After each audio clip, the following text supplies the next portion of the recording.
A young backpacker's disappearance in New Zealand would lead to a massive change in how their media covers violence against women. This is the Grace Millane story.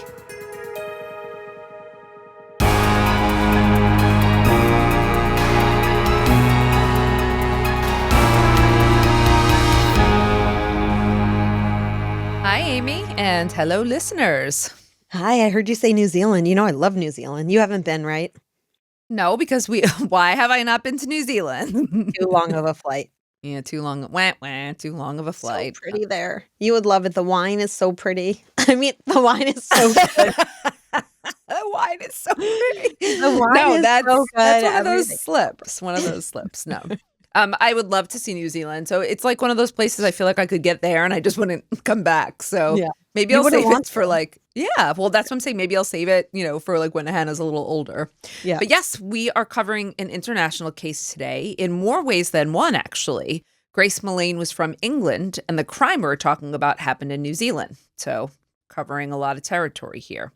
I watched a documentary on this case, and while it was very focused on police work and the critical CCTV footage of the investigation, there were also some surprises and policy changes that made me think this was a good case to cover, because you know that I do like also policy analysis as one of my... What's the documentary called?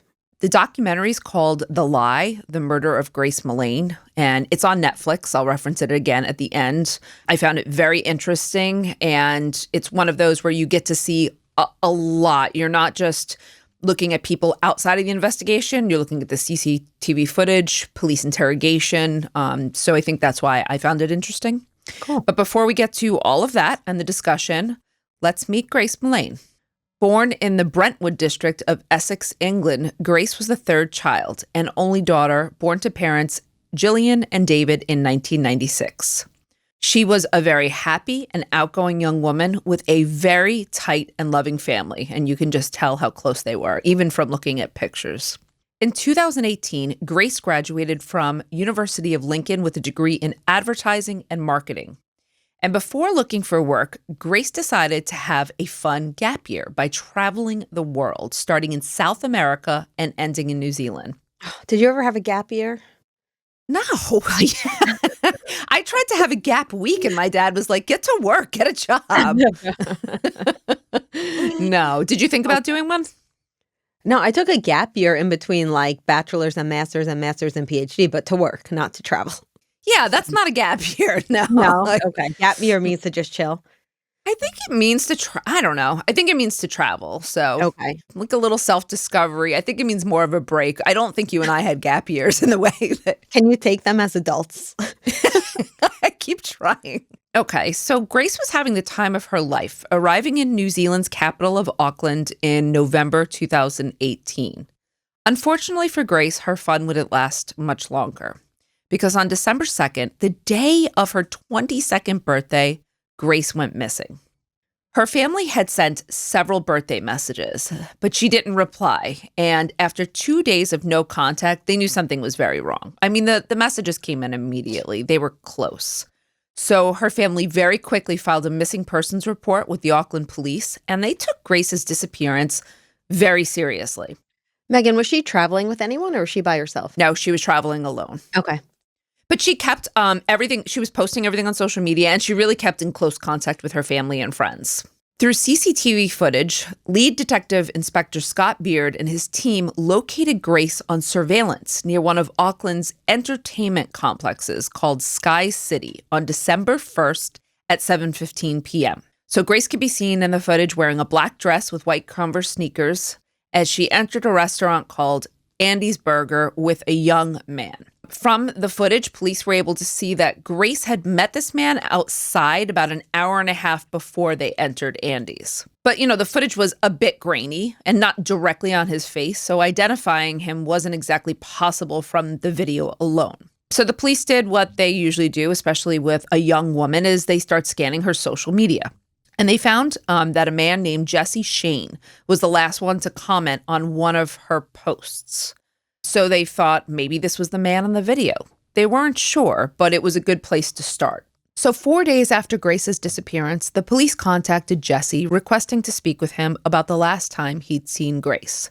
They had phoned him, so he phoned back and said that he had met Grace on a Tinder date and that he could come to the police station later that day after work to discuss it with them, no problem. So as promised, he came after work, and in his interview, he reiterated that the two connected on Tinder and had been chatting via messaging. So according to him, they never met up. They were just messaging. No, he did say, in fact, that he was interested in meeting Grace, so he invited her to go out for a drink since it was her birthday. And I think she was a little bit reluctant at first, but agreed to meet at Sky City. Oh, okay. And so, yes, she said, yes, I'll meet. So this person, obviously, is the person on Sky City, that the footage. Okay. So they found the guy in the video pretty quickly, it sounds like. They did. Yeah, like immediately. Though the next thing he said gave detectives a little bit of pause. Jesse claimed that he chose Sky City because he had concerns that Grace was catfishing him and he wanted to meet in an area where there were lots of people around so he would feel safe. I don't think that's that weird. Why, you think because he's a male, that's weird? Oh, you said the investigators. Okay. Investigators thought it was strange. He was, he was a very large male too. Well, he was a larger male, I would say. I think they just thought like red flag. Was he really concerned for his safety, or was this a story, or was there something else going on and a reason why he wanted to meet at Sky City? I think in terms of catfishing, certainly that's a concern. I think when you date online, I think catfishing is a concern. Was he concerned for his physical safety or just getting out of a situation that might have been uncomfortable and it might have been easier with a lot of people around or a crowded place? I don't really know. Again, they just thought it sounded a little odd. Now, Jesse claimed that he and Grace enjoyed cocktails and great conversation at Andy's, and after a few drinks, he walked Grace out, gave her a hug and a quick kiss on the cheek, before she walked in the direction of her hostel. Jesse said he then went to a sports bar where he consumed around 10 or 11 beers. Before, yeah, I thought so too. I was like, wow. Before going back to the City Life Hotel where he was actually living while working on a sales job. It was a contract job. And he said that he passed out because he had consumed a lot of alcohol around 10 a.m. the next morning is when he woke. Or at least 10 I'm sorry. I thought you said he passed out at 10 a.m. I'm like, whoa. Okay. No. He passed out until about 10 a.m., not being sure what time he came home. Okay. It's obviously easy to corroborate this story. Yeah. Yep. He said that he and Grace had planned to meet again, and he contacted her after he woke up, but the two were unmatched on Tinder, so he figured that Grace wasn't that interested after all. However, the police were suspicious of this very tidy story since they had some CCTV footage that was contradictory to Jesse's claims. So they showed him a surveillance clip. But one of the reasons I like this is because I watched them go through the process of letting him tell his story, letting him say all of these things that they can later use against him without lying to him, bullying him or anything. They're just letting him tell his story. And then they present him with a surveillance clip from his hotel that showed him leaving his room the morning after his date with Grace at 8:15 a.m., not 10, when Jesse had been very clear that he didn't wake up until 10 a.m. Okay, it's not a huge discrepancy. All right, let me just say that Jesse could also be seen returning to his room with a new suitcase shortly after. Okay, now we're getting somewhere. Jesse claimed that he thought it was 10 a.m., not 8:15, but he had been very drunk, and you're right, maybe he just got his time off. But he said nothing about the purchase of a new suitcase in his initial story, and it was a piece of evidence that the police honed in on. When pressed, Jesse told the detective inspector that he went out that morning to buy the suitcase because he was moving out of the hotel that day. He was done with his job. He'd been renting the room, as I said, for several months while working in a contract position, but he'd been fired the day before he'd met up with Grace. So, yes, he had to go get a suitcase because he was leaving. Did he not have a suitcase when he got there? That seems a little strange. Right. Okay. And the police had this sinking feeling in seeing the suitcase. It was a large suitcase? It was a very large suitcase, and they were just concerned about whether or not he was using that suitcase to transport Grace, and she wasn't alive anymore. Jesse kept speaking with the police, though, without asking for a lawyer, and while he talked, the police got a search warrant for his hotel room. So they needed to get in that room quickly because by New Zealand law, they had to release him after 48 hours if they didn't have any evidence of a crime. It's the same thing here, right? Mm-hmm. Yeah. They did find some items of interest, but nothing definitive, so Jesse was released. By this time, 6 days had passed since Grace had vanished, and her father arrived in New Zealand to give a press conference. I tell you, I watched these things. He made a tearful public plea for anyone to help find Grace, telling the police and the public that Grace always stayed in contact with the family. And for them to have heard nothing for so long meant that something was very, very wrong. And though they didn't say it, the police really feared that Grace was no longer going to be found alive. But despite not having found much in Jesse's hotel room, they brought him in for a second interview. And he came in again willingly, not asking for an attorney. So the police brought him in for a second interview because they had new CCTV footage to show Jesse that the initial timeline he gave was a lie. Because around 9:45 p.m., surveillance captured Jesse and Grace at a different bar following their meetup at Andy's. Oh. And yeah, right. He said that after Andy's, that was it. They're at a second bar, they're drinking.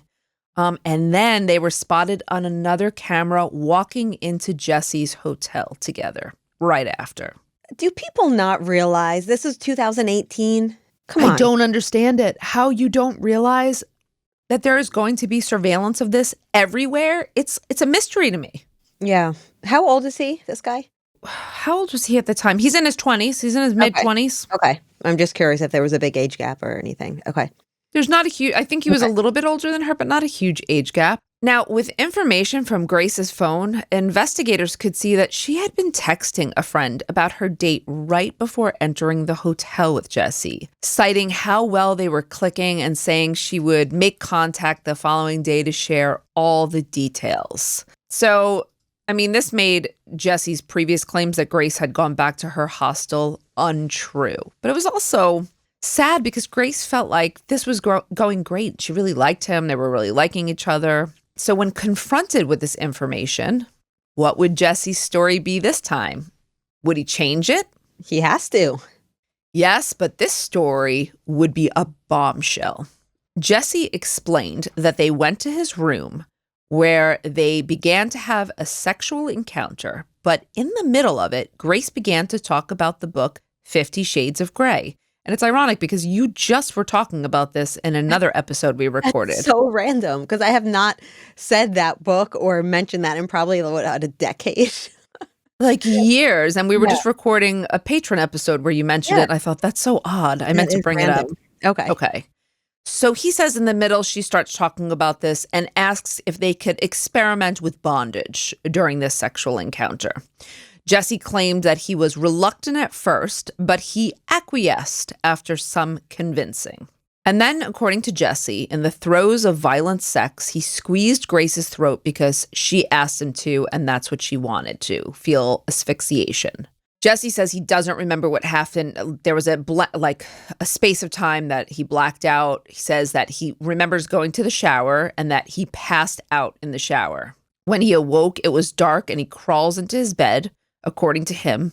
But the next morning, in the light of day, he saw that Grace was lying on the floor and bleeding from her nose. He says when he checks on her, he realized she was dead and he panicked, terrified of what would happen. So he went to purchase a suitcase, which he folded Grace's body into, removing her from the hotel and discarding her remains. This is such a typical story that we see in these types of cases. Deny, deny, deny. You get caught. Accident. Oh, like how many times have we heard this? Yeah, we have actually. I think that also we hear about this idea that people want to have, it's quote, the rough sex claim, Mm-hmm. And I wonder if when people are, Jesse's telling the story, if he realizes how long it takes to actually strangle someone and how much pressure and how it's, not an accidental quick death. Jennifer Levin's case, he said the same thing, right? Robert Chambers? Yeah. He said that it was rough sex and she died by accident. Yeah, you're right. Oh, number. Yeah. It's A horrible. number of cases. All right. Well, regardless of what his story was, Jesse Kempson was immediately arrested for the homicide of Grace Millane. Her family was notified, and the police made a public announcement that Grace had sadly been murdered. But now they needed Jesse to take them to Grace's body. So on Sunday morning, 8 days after Grace vanished, Jesse took the police to a forested area in the Owa-te-aroa Ranges, about 20 miles from the city, on the outskirts of Auckland, and showed investigators where he had buried Grace. A team was able to recover her body, and the police kept the public and sadly her family informed of this tragic outcome. The Prime Minister personally apologized to the Millane family, saying that their daughter should have been safe in Auckland. And the New Zealand public cried out for justice for Grace and extended immense sympathy for the family. I mean, memorials, calls to stop violence against women, and vigils for Grace were found all over Auckland following the announcement about what happened to her. I'm assuming you'll get to this, but was there an autopsy that confirmed any part of his story? Yeah, there was sure an autopsy, and there would be a trial because Jesse's claim, remember, is that this is an accident, but the prosecution claimed that this was murder. In November of 2019, a year after Grace's murder, Jesse's trial commenced at Auckland's High Court. And as I just stated, but let me make this very clear, the main question, no one's denying that Jesse is responsible for Grace's death. The main question, was this an accident or was this murder? They're not going for first degree. No one's trying to say this was premeditated. They're going for, I don't know what the laws are like there. I don't believe they were trying to say that it was premeditated. No, but they did say that it was intentional and that it was murder. Yes. So this would come down to intent. Would Jesse testify at his trial? No. He chose not to testify, but the surveillance played a central role in his trial, and it did not paint him in a good light. It was interesting. This was kind of an oddity. The cameras showed, remember I said Jesse went to a second bar with Grace and he was captured on surveillance there? Well, she went to the bathroom at one point and he picked up her purse and he went through it, but didn't appear to take anything from it. That's creepy. It's very creepy. So it showed that, which wasn't, I mean, it's not indicative of a crime, but certainly doesn't reflect well on his character. The cameras proved all the times as well that he had lied to the police about his whereabouts during his interviews. So they showed a pattern of lying and covering up. The bar that he told them he went to by himself, was that the bar he in fact went to with her? I don't know if, no, I don't think that was the same bar. No, I don't think so. Okay. The prosecution also had Jesse's phone data. Now get this. They showed that he spent several hours watching pornography after Grace had died, and that he'd taken a picture of Grace's lifeless body. Further, Amy, he made Google searches of the Owa-te-aroa Ranges and looked up hottest fires during the time he claimed that he'd been passed out in the shower. So hottest fires were maybe how to burn a body, you know, and the Owa-te-aroa Ranges, again, that's where Grace's body was found. You had asked about Grace's autopsy. It showed that she had been strangled to death, which we know is not a slow death. It takes several minutes, and the intent would be present when someone continues at every step to strangle another person as you watch the life leaving someone. Further, Jesse didn't call for help. He didn't call the police. In fact, he covered up his room by going and getting cleaning products, as most people do. As we've seen, I say most people who've committed these murders, we often see them at Walmart getting bleach, gloves, and other things. So he cleaned his room. He dumped Grace like she was trash. He also discarded her personal items in a park's trash cans, like going one by one, discarding things. He went and got his clothes dry cleaned. And then he bought that second suitcase, which he offered to the police as evidence. So his planning and cover-up came across as calm and effortless, with the lies during his police interview coming across very easily. I'll tell you, I've watched a number of interrogations. He is cool, calm, and if you didn't know he was lying, you might just believe him. Not only that, though, Amy, the very next day, the day after he's done cleaning up, after his crime, guess what he does? Goes out with someone else. That's absolutely right. Oh, really? He's a sociopath, this guy's. Yes. Surveillance picks him up on a date with another woman that afternoon. Wow. Can you imagine being that woman hearing about this after the fact? No, but listen to what she said. She said that basically Jesse told her that he had spent the day looking for a bag to put his softball equipment in, but it was challenging as no bag was big enough to fit all of his equipment. He also told her that he had a lot of friends in law enforcement who were working on missing women or missing females and cases like this, but it was very hard to work these cases because finding their bodies was very challenging because of how deep some of them were buried. That's so bizarre. Did she not go back with him and he asked her to? I'm wondering if she escaped a similar fate. She escaped because she said that she essentially, after their date, walked in an opposite direction of him, even though I think her car was maybe near, or she had to go in the same direction, but she didn't care. She walked the opposite. So she said she had a bad feeling about him. Oh, bad feeling. Interesting. Yeah. Okay. Yeah, these things are weird. Mm-hmm. I mean, some of them are weird, but okay, weird doesn't necessarily mean guilty, although it doesn't sound good. Mm-hmm. So what would Jesse's defense say?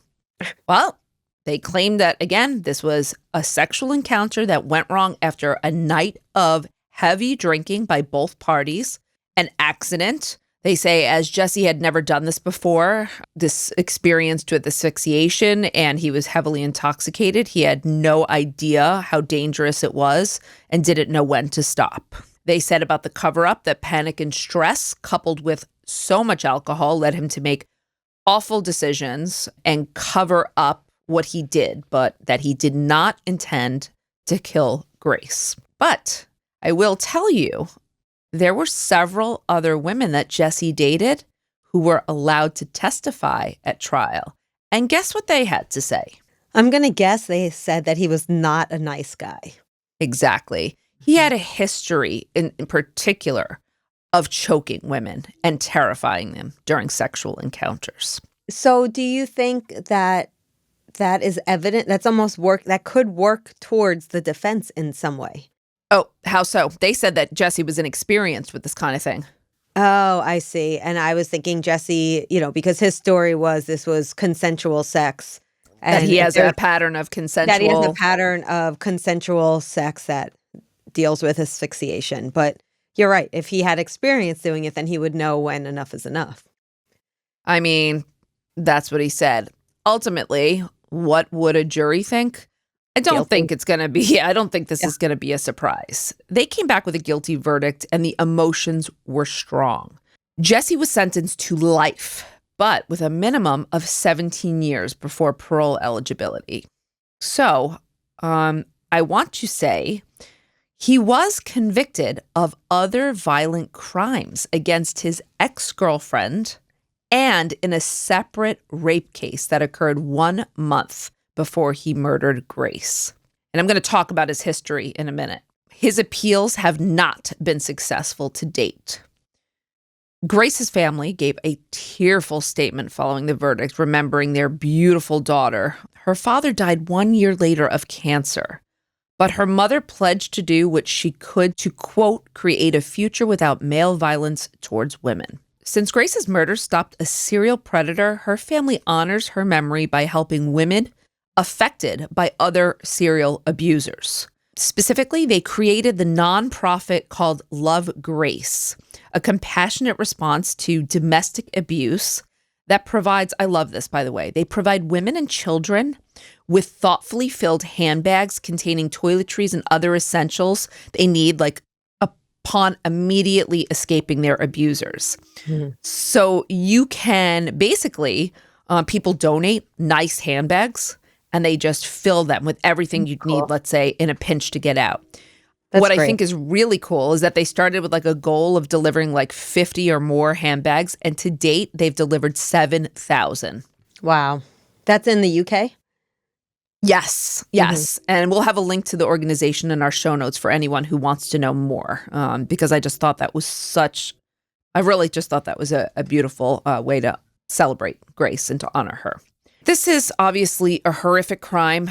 So how do we explain this? I want to break down a couple of things here. And I want to start by talking about Jesse's background. So I know a little bit about it. I know that he was born in Wellington, New Zealand. You had asked me, I thought it was Australia, but he was New Zealand. He moved around a lot.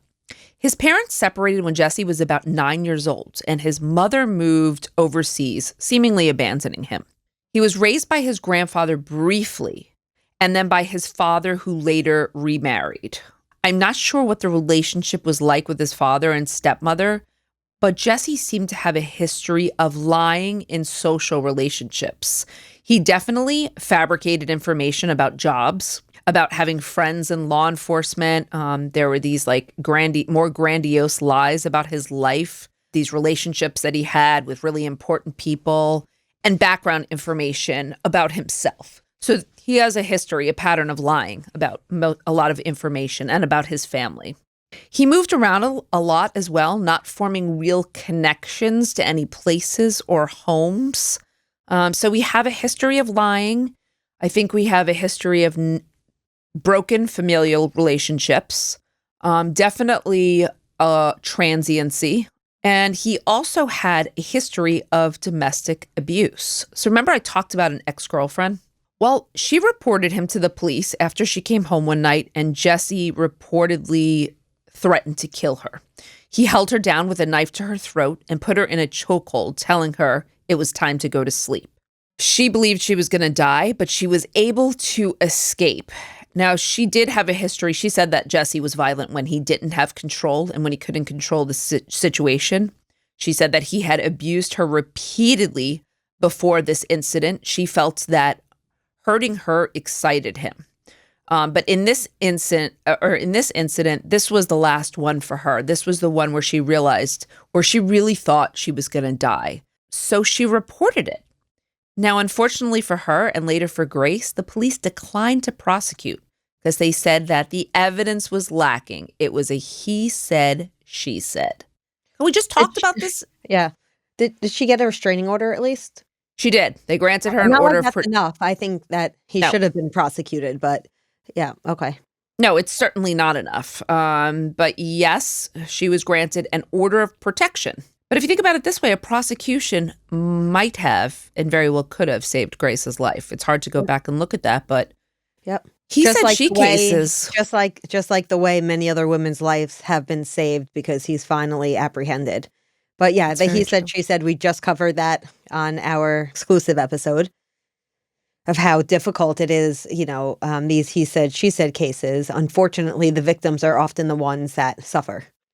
And it doesn't mean, I think the problem too is the standard of when conviction has to mean the win, right? Conviction has to be the goal by which prosecutors are judged. And unfortunately, they're afraid because they're judged on merit. And if they don't have a strong case, they don't want to take it.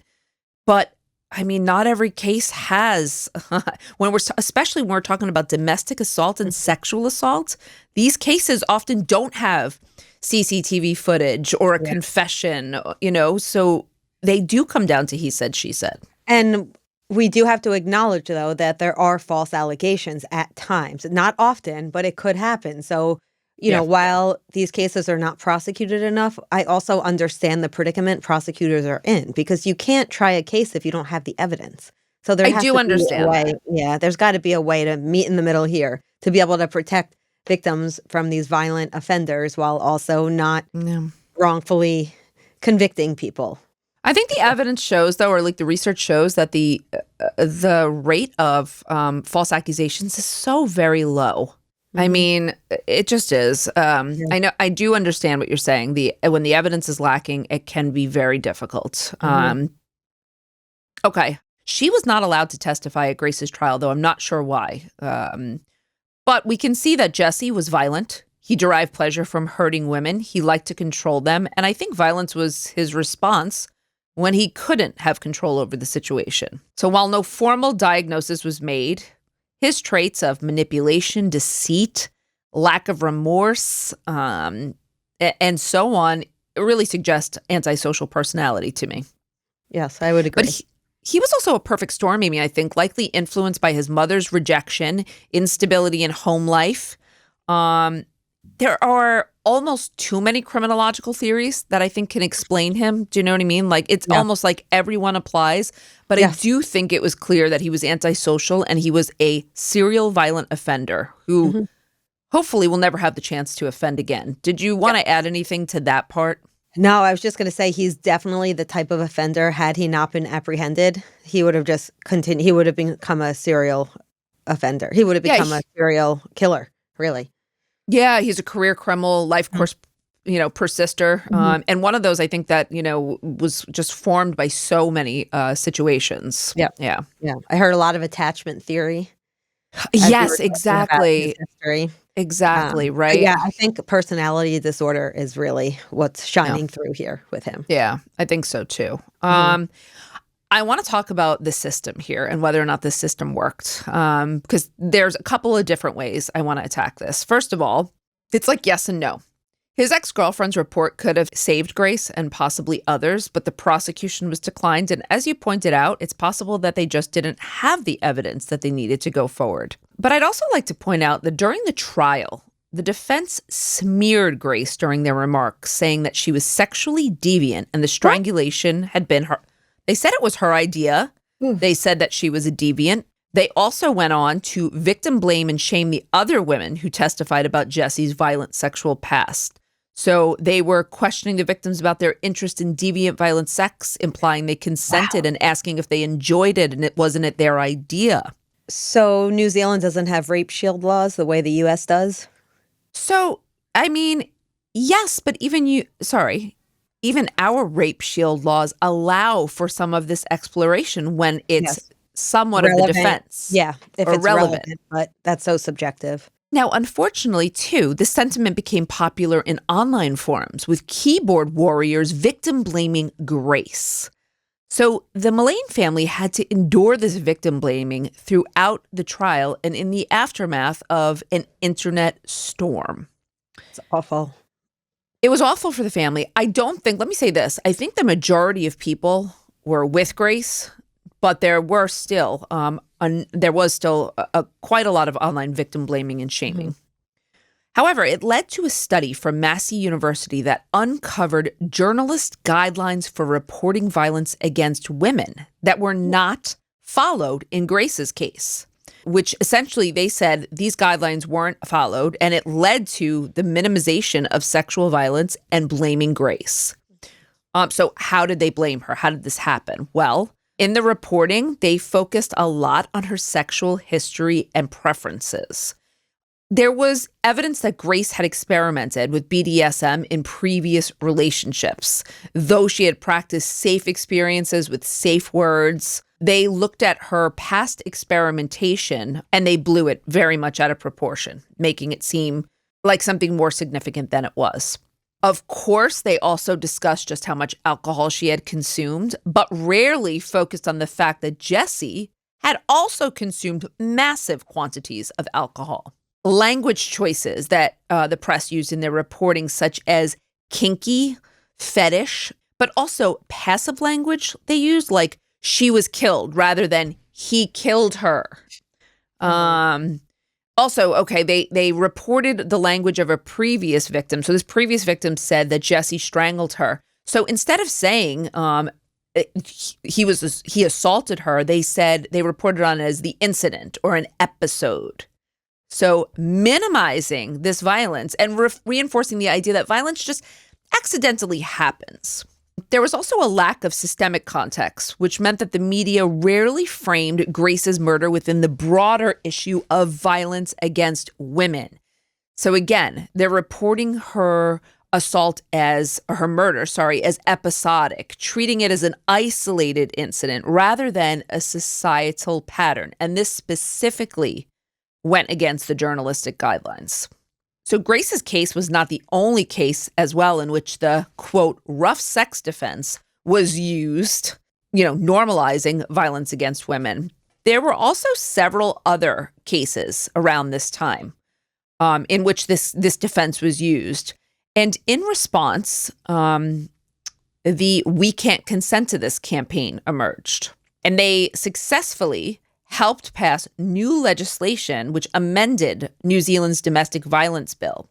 So how they amended it, basically, they said consent to serious harm for sexual gratification is no longer a permissible defense in these cases. About time. Right, exactly. So I was really glad to see that. There were other cases I looked at, a couple others, but Grace's case definitely played a very strong role, I would say, in that. Finally, I would say the We Level Up campaign also followed Grace's case. And this is the call for media reform that we're looking for. So what did they call for? Here's the urge. Journalists and media, they're urged to stop sensationalizing victims' sexual histories. Also, avoid passive language that obscures the perpetrator's actions. She was killed, she was strangled, she was assaulted. Implies that, what does it imply? Nobody did it? It accidentally happened? Yeah, that's she such just a fell good point. down? I never really gave much thought to that language. And yeah, that really does mitigate it mitigates the amount of responsibility placed on the actual murderer. It certainly does. I never really thought about that either until this. I went down a little bit of a rabbit hole with this. I don't know if you can tell. Clearly. Sorry. Yeah. But I don't mind. I'm learning a lot. It's great. Because I really wanted to know, like, what happened here and, was there an outcome? Okay, so avoid this type of language. Challenge the narratives that imply women are responsible for their own victimization. So challenge victim blaming. And finally, level up the standards of reporting on violence against women. I talk about this all the time in my media and crime class. When the media reports on something that is salacious, they don't provide the context so that you think this is so rare or this never happens or that there's no systemic cause. There's nothing broader going on. So I'm really, really glad that this was part of this case and that something good happened. I think these campaigns push back against the normalization of violence and victim blaming discourse. Yes.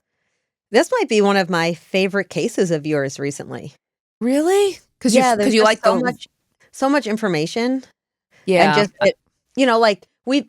we've been in this field for a while. We have how many episodes? Like 250 or something? Like more than that, way more. Do we? Oh, really? I think we're like over 300. Okay, over 300. I love that we can still learn something.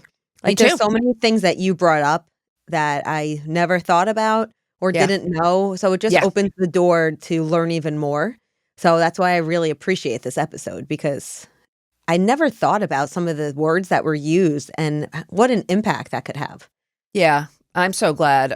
Thank you, Amy. I'm glad. I put a lot of time into this case. It meant a lot to me. And I want to call for us and other media as well to level up in the name of Grace Millane and all other women who deserved so much better. All right. Well, that's all for today's episode, but we have a question from a listener, one that I kind of enjoy. So the question is, what's your process in creating these podcast episodes? Can you walk us through your steps from idea to polished story? I know we've gotten a similar question before, but I don't know that we've actually talked about the steps from an idea to we've got a full script that we're done with. It's actually funny. The way they ask it makes it sound like it's so organized. I wish it were. Right? Like it's not linear at all. Do you find that? Well, no, my process is more linear. Like when we first started, we just kind of had an idea of what we thought about telling a story and going through the steps. But I don't know if you remember, I mean, we did, along the way, we've created like a rubric. So we find a case, and our process for finding cases is very different. But when we find a case, then we kind of can plug it in. At least we have an outline. We have an idea, right? So the introduction, get to know the person, what happened in the crime, what happened in the investigation. So there is somewhat of a rubric, but sometimes it can be all over. Did the system get it right? What theories, right? Action items. We always like to follow but that is like a kind of a rubric, but it took us a while to get to that. So yes, we have a template. I don't always follow it exactly because you can't always. There are some cases that are outside the norm. Mhm. So I think we have a structure, but the process by which we find cases, I think, is all over, right? Yeah.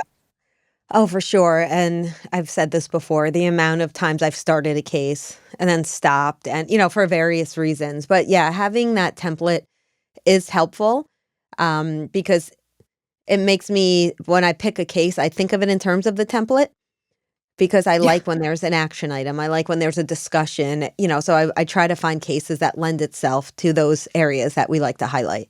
But it's interesting. Sometimes you do a case and you find there's not enough information. So you'll Uh-huh. have to Mhm. supplement by talking about the broader issues or Uh-huh. connecting it to another case. Mhm. So yeah, it's not always, and it takes a long time, the research on these cases and the writing. I mean, it Mhm. takes a while. So Yes. some of it is linear and some of it is not. No. Thank you for that question. Always appreciate your questions. And if you have one for us, feel free to message us at womeninCrimePodcast.com, contact. And as a reminder, if you're a patron at the Lifer tier, your question is guaranteed to be read on air.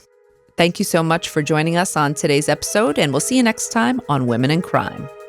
Women in Crime is written and hosted by Meghan Sachs and Amy Shlosberg. Our producer is James Varga. Script editing is by Abigail Belcastro. Audio editing is by Siler Burr and Jose Alfonzo. And music is by Desert Media. If you enjoy the show, please remember to follow and leave a review. You can also support the show through Patreon, where you can get access to additional ad-free content such as exclusive full-length episodes, lectures, a book club, and virtual happy hours with Meghan and Amy. For more information, visit patreon.com/womenandcrime. Sources for today include the documentary The Lie, The Murder of Grace Millane, the BBC, the New Zealand Herald, The Standard, the blog We Can't Consent to This, www.lovegrace.co.uk, and the journal Owa-te-aroa, New Zealand Social Work.